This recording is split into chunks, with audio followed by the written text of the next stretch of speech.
Hi everyone. So in this video, I just kind of wanting to talk about for anyone interest on coming to America, either want to study, want to live here, want to immigrate here, or simply just wanting to know about the experience of someone who live in America for long term. And my name is Pro, by the way. I live in America for 2.5 years now. I was first arrived in Boston, Massachusetts, and currently I moved to Chicago in Illinois. So I think I can kind of it, probably able to tell from what I have experienced so far in America. So again, America, it's a big country. Where you are living, it's going to dictate how's your lifestyle gonna be, everything.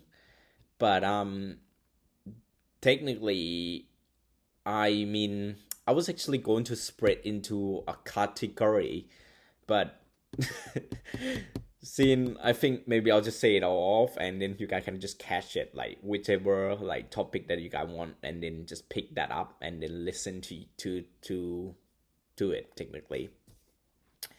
And so I kind of first want to talk about transport, like anything to do with that, because that's how you gonna get around. So technically, public transport it only exists in the big city in America, for sure. Like in a smaller size city, mainly it's just about car. There's bus, but the size of the city of that town or that city got to be big enough in order for the bus to be operate. So it's not the most it's not a walking friendly type of city either. I think because for example you go to UK, you go to New Zealand, you go to Australia, in the small little town, small city, it's quite walkable, to be honest. Like it's very walkable. I was so surprised. It's just, I think those city they built it prior to the car were invented, so then it's just super walkable. But in the US, for example, it was built after the car was invented, and so everything it just seemed to be dominated by car, and everyone just seemed to own the car and everything. And so that's just one thing to note it down. If you were to immigrate it to a big city, then there's most of the majority of the city that I've been to do have a public transport. Some city might be better than other. For example, I do felt that New York, there's no doubt, is probably even better than some of city around the world. It's top notch. And Boston is also another city. Like it's a small city, but the public transport is quite convenient. Chicago, another choice. Nice. It's a big city. It's 9 million. So if you were asking me which is the best public transport, I would say New York, definitely. And I would probably say Chicago, just because it's it seems to it's kind of it's cover majority important area around the city. So I think that's really important. Um, and I think number three, I would give it to Boston, just because it, given the size and the mode of transport that you have as an option, it's already good enough, I felt. San Francisco also do have a good public transport, and Seattle, they are building it, they are make it, they expand the transport system. So look forward to that in the future. Portland, Oregon, they have the right rail, and so yeah, I mean it does kind of cover majority part of the city, like Los, and then the next one I would say kind of so Los Angeles, it's all right. I mean it's still car dominated. That's what I felt. um what else? Atlanta, Georgia, and Miami, Florida. Atlanta is I think it's not the most comprehensive type of like public transport out there compared to other city. It's a huge city, but there's only three line of the train, which not really cover the whole entire bits and pieces. But the good thing is that all the development are built around public transport, which that's a good plus. Miami, it's okay, but not the base out there too, I would say. So that's the transport bit of it. General like kind of like lifestyle of living in the US as compared to any other country. Well, obviously, I mean, US, it's a first world country. It's a big country, and as I say at the first time, regardless of where you live, that's gonna dictate like how your lifestyle gonna be. And so choose wisely, always taking like safety into account, because this country is not the safest in the world. There's so many people talk about it, and I could confirm it. I could not agree even more, and I could confirm it like as a voice that this country is not that safe. Like it's not like crime ridden type of like country. Like I'm not 100% sure what to compare with. Um, it probably like I would say it's a developed country with a slightly bit of the issue out there. And so once you came here, you get to have a different kind of taste of what's it like, and you will learn how to kind of like avoid you, and then not put yourself into some place that's not going to be safe for you. So yes, that is something that you have to keep in mind. Um, and also like the weather again depend on the part. Up north, especially in the east, northeast is really cold. It's brutal cold in winter. So prepare for it. But the good thing is that the heating system is very nice inside. Um, and what I like about it is that they're using the wooden floor. So yeah, the floor is the wooden. But in New Zealand, in UK, there's a lot of like carpet, which I don't really like it personally. Um, and there were a lot of, so the weather, you go to the south, if you were to go to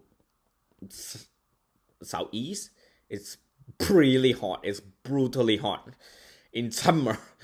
It's so hot. Like I mean, it's almost as hot as Thailand. Thailand hot technically. And in winter, it's really nice. Probably kind of like the spring version of northeast. That's the winter in the southeast. Like a spring type of like atmosphere. Very nice. Very chill. Not too cold. Just perfect weather in general. If you go all the way down to Florida, like all the way to the end, like Miami, there hardly be any winter at all. There's a cooler type of like month, but it's not really that rare to be not like it's quite rare. Sorry, to for the temperature to drop below 60 degree Fahrenheit. So that's around 15 degrees Celsius. Um, sorry, it's a big country, so it's a lot to cover it. Um, so Southways they're mainly quite dry, and so I think yeah, those area the climate is very nice. It's just not too hot. It's only hot on some certain days, and the winter is not too cold either. So it's just a perfect like balance in between. Um, and if you were to curious, like, what about Texas? Well, I would say Texas belong to like southeast type winter, so it's brutally hot in summer, and then it's spring, kind of like it's a very cool, but not like intensively cold in winter. So yeah, that type climate. But if you go to LA, like I just mentioned, like southwest, then that's the climate. That's like um sorry, I'm not sure if people confused or not. So it's quite dry, and then it's basically it's not too hot in summer, but it's also not too cold in winter. So yeah, it's a perfect blend in between. And then if you go to San Francisco, those areas just kind of, it's a cool type climate all years around. um yeah, with the summer I don't think it's quite hot like over there too. And then you go all the way up to Pacific Northwest, so you got like Portland, Oregon, you got like Seattle, you got Washington, in Washington State. Those areas are pretty wet. Like it's the good thing is that the winter is not too brutal, the summer is not too cold, not sorry, not too warm. So but it's not like it didn't, it's not the most sunniest state out there. So if you compare to like Northeast, where even though it's like -10, but it's super like sunny outside, like yeah. But in Northwest, that may not be the case. That's like kind of not the case in any way. And so if you forget about it, we have to cover like Hawaii and Alaska. So Alaska, I've been there. So in winter, it's cold, but it's not too bad. I found it to be not that much colder compared to Northeast. It's a little bit more snowy. Like that's the thing about it. And it can be windy as well, just because it's next to the ocean. But lots of city in America are quite windy and cold. So and yeah, and then it's dark really early. And then if you want to, sometimes the sun, they didn't rise until like 10 a.m. in some part of the state, of the region. And yes, and you know what, the thing is that you can took the 5-hour flight from Alaska all the way to Hawaii. So you go to Honolulu, that's totally a different thing again. So Honolulu, Hawaii, it's very what's the word, uh very can't think. It's a semi-tropical, just like Thailand, except it's not as hot as Thailand. That's all. So yeah, there's just basically it's quite similar to Miami, but I think it's a little bit more cooler down compared to Miami, and the city is not as big as well. So yeah, that's the climate. We finished now, and the next one, let's talk about people. Um, so America, as we know, it's a melting pot. So there's people coming from all around the world. There's African American, which is both the that were coming here in around 19th century and early 20. So yeah, and then they keep coming from like the newly immigrant, like from the Africa and from the Caribbean as well. So yeah, there's also the historical immigrant, as well as the newcomer Latino, that's make a lot of like big percentage in the US. So yeah, Latino is the big like percentage. So you got people from Mexico, people from Central America, some people they just look like um you will not be able to tell they are Latino, because they just really blend in, and you will not be able to tell they just kind of like a Caucasian type of look, but they are Latino. And the next one is Asian. When we talk about Asian, like if you were in UK, then that would be kind of, that would mean Indian and as well Chinese. But what I mean by Asia in this is I would just only just focus in like East Asia. So there are like significant East Asia, like anywhere in the world. So there's Chinese, there's not really much Japanese, not so much Korean, but there's Chinese mainly. And if we talk about Southeast Asia, Vietnam, definitely. Like it's a lot of Vietnamese in America. I was surprised how there's so many Vietnamese. There's Thai, there's a lot of Thai, but like Vietnam, there's a lot more Vietnamese than Thai for sure. There's Filipino, yeah. There's there's this is what I haven't really come across that often. Cambodian, Burma, Myanmar, Malaysia, Indonesia, Singapore. I haven't really come across seeing it that much. Yes. And so the next one, which is the majority of people in the US, which is Caucasian, which is white people. So what interesting about the history of America as compared to Australia or New Zealand is, I think Canada is quite similar to America. Except there's more French, that's all. So yeah, in America, it's a melting pot, even from within the white community itself. So if you were to go to New Zealand, Australia, majority of them are from UK or from Ireland. Some of them are, like in Australia, are Italian. Yeah, but there's not a high amount of people like all the way to those in need of. But in the US, you got like, oh my god, it's just so many kind of like people from different places, and they just mix together. And yeah, they just look good in general. Would say American is very good looking. So you got Irish around Northeast, you got Italian around New York, you got English around Maine, you got bits of the French around Vermont, you got German, Polish, bits and bits from the Eastern Europe in Midways, and I think the South you got like the kind of white Latino, we call it. So it's a Latino Caucasian from like Cuba, from Latin American country, Argentina, from this and that, Brazilian, yeah, that's another one.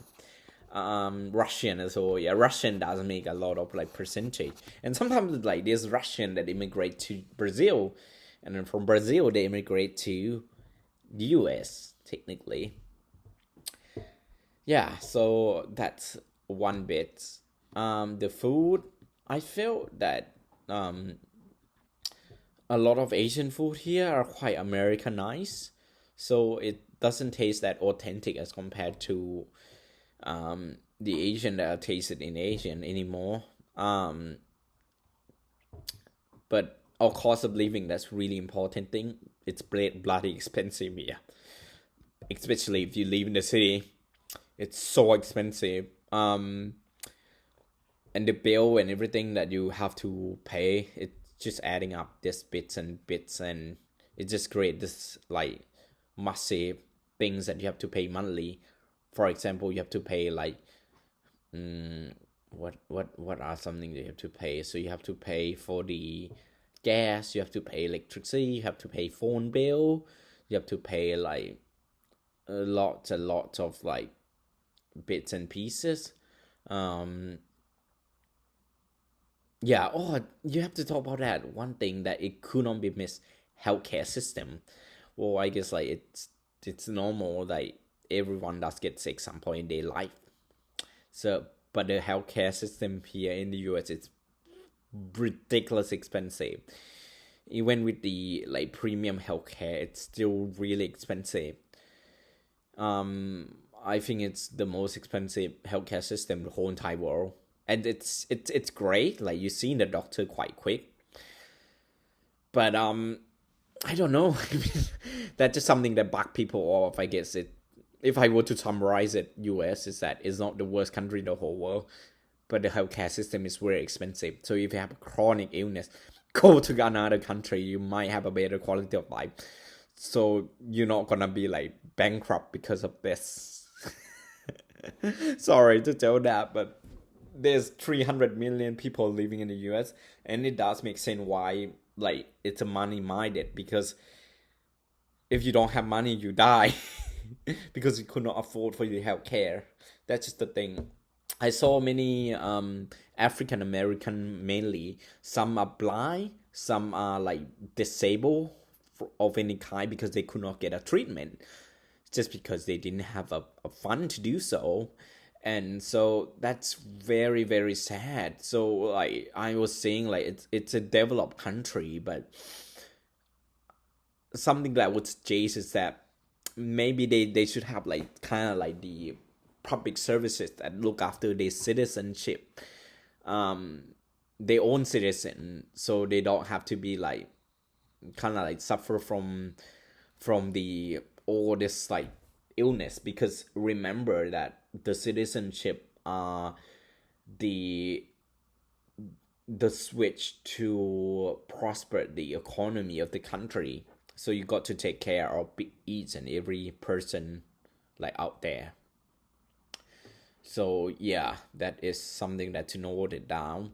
Canada does have universal healthcare. It have ridiculous high tax, but the healthcare system, I personally haven't really lived there myself, but I do heard it of the wait time. But some people they don't have wait time either, so not sure what exactly behind it. Smaller city, bigger city, could be the story behind that.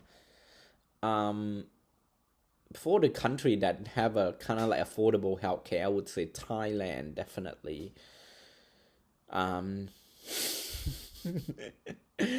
yeah, Thailand it has a really affordable healthcare, like private healthcare to be precise, because public healthcare you have to wait either. And um, I don't really like Thailand public healthcare. It's not that great.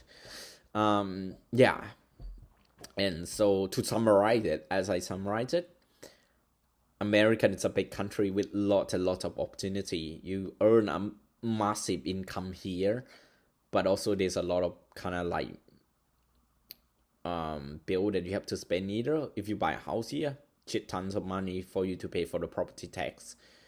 There's a lot of like kind of like I was just saying, phone bill, medical bill, this etc that you have to pay.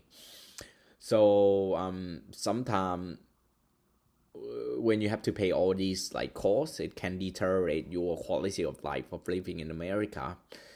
So always, if you come here to look for an opportunity, it's a great place to be. Just always have to be careful about your safety, and then from then you can decide it whether this is the place for you or not. And yeah, that's about it. But it's a great. I not regret myself coming to America.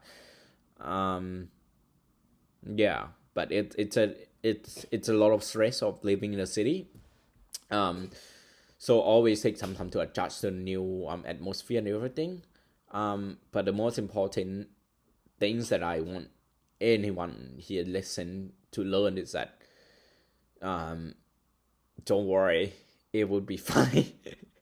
Just don't worry. It's everything's gonna be okay in the end. And if it's not okay, it's just not the end. So yeah, take care. Goodbye.